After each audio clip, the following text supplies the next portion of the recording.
Sun International, Visakhapatnam, Hyderabad 8575795757. Hyderabad లో హైడ్రా రెచ్చిపోతోంది. చెరువుల ఉనికినే దెబ్బతీసేలా నిర్మించిన కట్టడాలను కూల్చేస్తోంది. గత వారం 10 రోజులుగా హైడ్రా ధాటికి వందల కొద్దీ భవనాలు కుప్పకూలిపోయాయి. దాంతో చెరువులను ఆక్రమించి కట్టిన, చెరువుల ఫుల్ ట్యాంక్ పరిధిలో కట్టిన భవనాల యజమానులు వణికిపోతున్నారు. హైడ్రా చిన్న చితక భవనాల దగ్గర నుంచి పెద్ద పెద్ద అపార్ట్మెంట్ల వరకు దేనిని వదలటం లేదు. అన్నింటినీ చితమంటల్లోకి నెట్టేస్తోంది. చెరువుల విషయంలో ఆక్రమణ జరిగిందా, నిబంధనల అతిక్రమణ జరిగిందా, అయితే కూల్చేయి. ఇది హైడ్రా వరుస. హైదరాబాద్ లో ఇంతవరకు కని విని ఎరుగని విధంగా ఎన్నో పెద్ద పెద్ద అపార్ట్మెంట్లు హైడ్రా బారిన పడి శిథిలాలుగా మారిపోయాయి.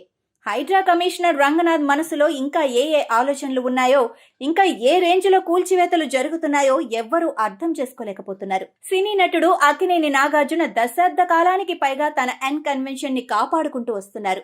మాదాపూర్లోని తిమ్మిడికుంట చెరువులో 3.5 ఎకరాలు నాగార్జున ఆక్రమించారని, అక్కడ తనకు ఉన్న స్థలాన్ని అలాగే ఉంచి 3.5 ఎకరాల చెరువును పూడ్చి అందులో ఎన్ కన్వెన్షన్ కట్టారన్న ఆరోపణలు ఉన్నాయి.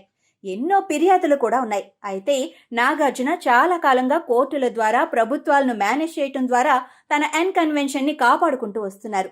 అయితే శనివారం నాడు ఉరుములేని పిడుగులాగా ఒక్కసారిగా హైడ్రా దళాలు ఎన్ కన్వెన్షన్ మీద దాడి చేశాయి. నోటీసులు గట్రా ఏవీ లేకుండానే ఎన్ కన్వెన్షన్ ని నేలమట్టం చేశాయి. ఇది చట్టవిరుద్ధం అంటూ నాగార్జున ప్రకటన చేశారు. కూల్చివేతలు పూర్తయిన తర్వాత హైకోర్టు కూడా స్టే ఇచ్చి తన పెద్ద మనసును చాటుకుంది. కానీ అప్పటికే జరగాల్సింది జరిగిపోయింది. ఎన్ కన్వెన్షన్ మొత్తం నేలమట్టమైపోయింది. ఈ కూల్చివేతల విషయంలో బీఆర్ఎస్ ఎంత మాత్రం స్పందించలేదు. ప్రతిపక్ష పార్టీ అయిన బీజేపీ కూడా కూల్చివేతలను సమర్థిస్తోంది. ముఖ్యంగా ఎన్ కన్వెన్షన్ కూల్చివేత కరెక్టే అని బీజేపీ నాయకుడు రఘునందన్ రావు ప్రకటించారంటే పరిస్థితి ఎలా ఉందో అర్థం చేసుకోవచ్చు. సాధారణంగా ప్రభుత్వాలు చేసే పనుల్లో అది ఎంత మంచి పనైనా ప్రతిపక్షాలు విమర్శిస్తాయి. అయితే ఎన్ కన్వెన్షన్ విషయంలో గానీ, ఇతర కట్టడాల కూల్చివేత విషయంలో కానీ బీజేపీ కూడా ఎలాంటి విమర్శలు చేయటం లేదు. అంటే అర్థమేమిటి? ఈ కూల్చివేతలకు మద్దతు లభిస్తోంది. కూల్చివేతలు ముందు ముందు మరింత ముమ్మరంగా జరగబోతున్నాయి.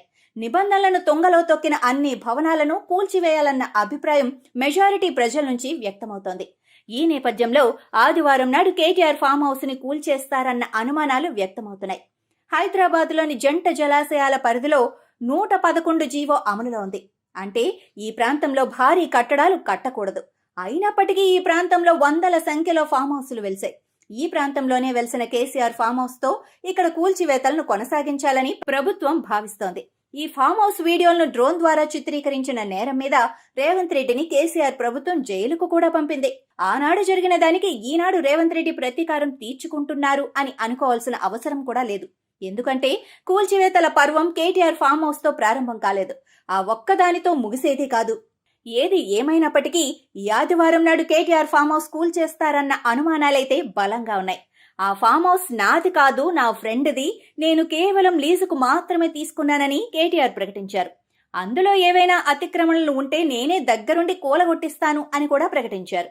దానితో పాటు పొంగులేటి శ్రీనివాసరెడ్డి లాంటి పలువురు కాంగ్రెస్ నాయకుల ఫామ్ హౌస్లను కూలగొట్టాలని డిమాండ్ చేశారు. ఈ సవాల్కి మంత్రి పొంగులేటి శ్రీనివాసరెడ్డి స్పందించారు. నా ఫామ్ హౌస్ నిబంధనలకు వ్యతిరేకంగా ఉంటే కూలగొట్టుకోవచ్చని స్పష్టంగా చెప్పారు.